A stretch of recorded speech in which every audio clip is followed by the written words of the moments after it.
I'm Lauren Lynn of the Mama Pop Quilt Shop. We've got something really fun and exciting here today. Really cute, easy project to do as a gift for someone, maybe your guild club or a certain club they got going on. I don't want to do too crazy, but this could be super doodle fun and with your fabrics that you have already. So I have some Christmas fabric, and I've just taken, actually I was inspired by the drywall tape we have here in the shop and I use that as my template, as you can see right there, how it fits perfectly. Because I wanted something bigger, but of course you could use a pan lid or a bowl or something like that, whatever you like. So my goal was to make this as an ornament. That you would be mug ornament. So you put your little mug here, you got your little snack there, and it makes a fantastic, cute little gift. I also came up with the a light, but I went online and found a coloring book for Christmas lights, a page, and it was free, and this is how it came out. And then I just took the shape and then I traced around it by approximately 1 inch to give me a bigger one than I was looking for. Like, I didn't want that size of a light, even though I did do that for the pendants behind me, right? So I used the same shape, small light, and then for the ornament I just used a smaller circle just like this. Actually, it was a duct tape roll. So use what you got, right? Okay, so I'm going to show you how to make them really easy, okay? So you can use your scrap fabrics, you can use Christmas fabric, you can use whatever it is that makes you happy. First off, I did a bunch of quilting on a bit of fabric here, as you can see, okay? Did a lot of, just some wiggly stitch. I didn't keep it straight, I just had some fun with it. You just want to quilt it up. So then I did my little circle shape and cut it out, okay? I'll just flip that up to the side so it's not in the way. And then for my backing for it, I just chose what I had left over here from another project that I just did recently. And of course we need our top part here, right? This little part of the ornament that normally would hang from the Christmas tree. So I've got some lovely little gold fabric here. You can use gold or silver. I think those two would probably be the best colors, or something to get along those lines. And of course, for your center of your ornament, you can use all sorts of colors, all sorts of designs. You could do some vintage stitching or some you know, antique stitching sort of thing on it. Make it fun, make it exciting. You can put beads, sequins, buttons, you name it. Rickrack, okay? All right, so here I have, so I want that ornament shape for the top here, right? It's got a wider bottom and a shorter top, so I just kind of sketch that out, and then I'll make sure I'm going to sew those lines down there. Here it's on the fold, so it doesn't matter, but you could just use just a rectangular shape of fabric. This is approximately 3.5 inches by 3 inches, okay? So 3.5 by 3. So let's take this and put it underneath the machine real quick and get the side sewn. Just a straight stitch down. We'll just scoot over to the other side. Straight stitch. And then we're just going to cut off those little extra bits, okay? The ones that are on the side. So just like this, we will trim. And then for the light, I just did like just a rectangle shape. I mean, you could do whatever you like. I do, you know, you could even aim it so it looks a little bit more like a light. So there we go. And now we're just going to turn this right side up. Actually, you want to give it those little corners just a little clipping, because you don't want that extra fabric in the top part. It makes it bulky. You're just going to poke it out. Either use your finger or a stylus, and some people have that, I think it's called the purple thingy. But you can use your scissors to make sure it's not too pointy. You don't want to poke through your fabric, but you can always use a chopstick or a skewer or something like that. Okay, so now once you have that part done, you're going to want to lay it wherever you, like if you have something directional on this one, like I kind of like the Santa. The Santa's kind of right there. So let's put the ornament part right there. So what I did is I came up a bit past where the curve is, and then I'm going to do a stitch right next to this part right here on the front side of the ornament, right? So I'm going to do a straight stitch all the way around here to keep it in place. Just one, okay? Just on this one side. And you'll see why in a moment, okay? So let's go do that. And we're going to right next to it here. Actually, I'm going to put my pin on the other side. That makes more sense. Okay. Just right next to that edge. We just want to keep it in place while we go and sew the rest and then turn it right side up, okay? it out, and it's just sewn just like that. Okay. Now we want to take that piece that we've just done and put it face down. This would be the right side of our fabric as well here, and then we're going to sew not all the way around. We're going to leave this gap right here, but you want to actually take a couple of stitches into where that little ornament is going to be, the top part, and here. Okay, you want to make sure you're doing a couple little stitches. So I'm going to mark it right here so you can see nice and bold where I would like you to stitch to. Okay. Right, you're going to enclose those outer edge just a little bit. You don't need a huge hole to turn this right side out, but just enough to do it. That's all you need. It's just enough to be able to turn right side out.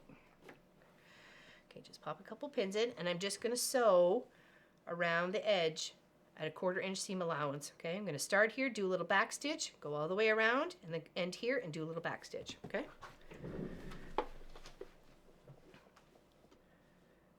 And this is a great way to use up some of your batting. If you don't have batting, but you still want to add some bulk to it, you could use one of those crazy fabrics that you know you're never going to use on the outside. You can put it on the inside. You can use some felt. You can use some jean, some wool. Cut up an extra old sheet. You can do whatever you like. Fill it with something. Do a couple layers if it's a sheet.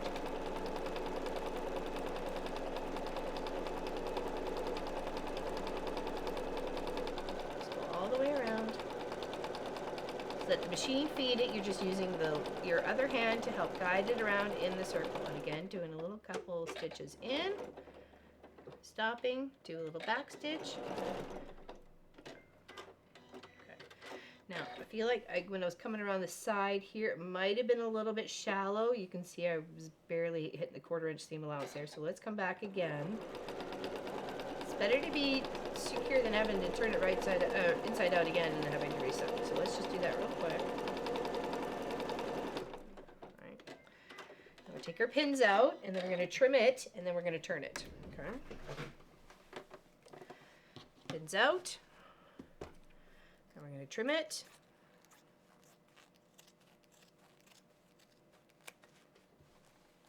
Of course, you could use your mat and just use your rotary cutter and go all the way around.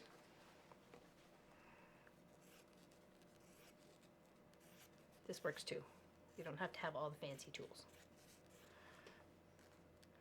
But it's a great way to use, if you've been wanting to use some of those fancy stitches that you have on your machine, you could do that as a nice top stitch around the out edge. Okay, so we'll pop that off to the side. Okay, now we're going to take our little hole here that we have, and we're going to reach in with our index finger and our thumb, okay, like this right here, and we're just going to go in and try and go to the very bottom of the project and give it a pinch. We're going to pinch that batting in the front or the back right together, okay? Now we're going to hold that and pull it through. And then just gently kind of slide it to move the inside out, okay? Now you're going to want to come along and push along the seam to make sure you're getting that complete roundness of your project, especially when things like that are shaped. You really want to make sure you're coming right close to that seam, giving it a good pressing right up against it so the whole project looks nice and circular. You know, if you were going for oblong or something, then you can always make an egg. Okay, so now that we have that there, okay, we're just going to straighten that up just a little bit, and we're going to tuck in the back. That's why you wanted to leave that one gap at the back here, so you can fold the backing up far enough that when you come around on the front to do your top stitch, it gets caught in there, just like that, okay? Nicely sealed up. You don't really want to leave a gap on the edge. You're never going to get the circle to look the same way once you turn it right side out. So try and pick a flat spot, hence the top of where the ornament connector is going to be, or as a light connector for the light bulb to screw into the connector part. Makes sense, right? So that was super easy way to get there. And like I said, to do this shape a little bit bigger, I just took my template and I traced out, here, I'll show you right here how I got there. Okay. I traced out the bigger size of it, but how I got there was I took a smaller ruler and a little you know, highlighter marker or a pencil or something, working on the batting side of my fabric, not the front, but the batting side. And if I wanted to make it an inch bigger, I found the inch on the ruler here. Okay, it was right there. And I made sure that I rode this spot, like this little crosshairs right here, say for the bottom where the two coming right here. I kind of rode that crosshairs around this whole edge of the project, okay?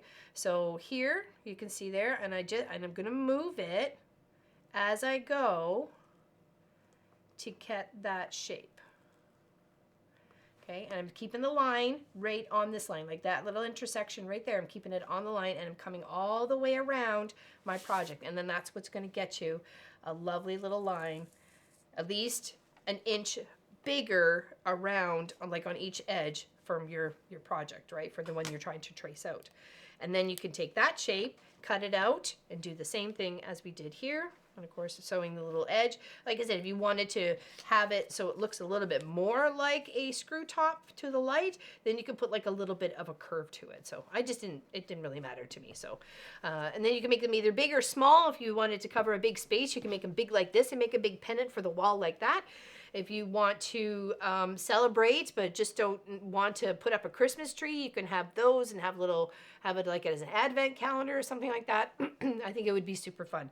So thank you for joining me today. I hope you use your bits and bobs to make some super fun gifts for your friends. Take care. Have fun. Hopefully more quick gifts to come.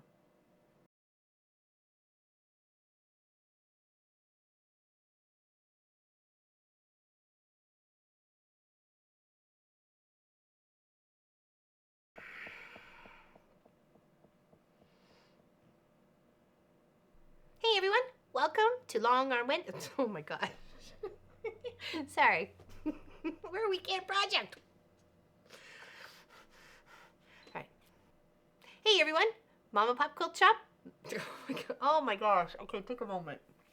Hey everyone, welcome to Long Arm. Oh my gosh, it's not Long Arm Wednesday. Really, it is weekend project. I'm trying really hard to get the weekend project out of my mouth. It's just not happening. Hey everyone, welcome to Weekend Project. I'm Lauren Lynn of the Mama Pop Quilt Shop.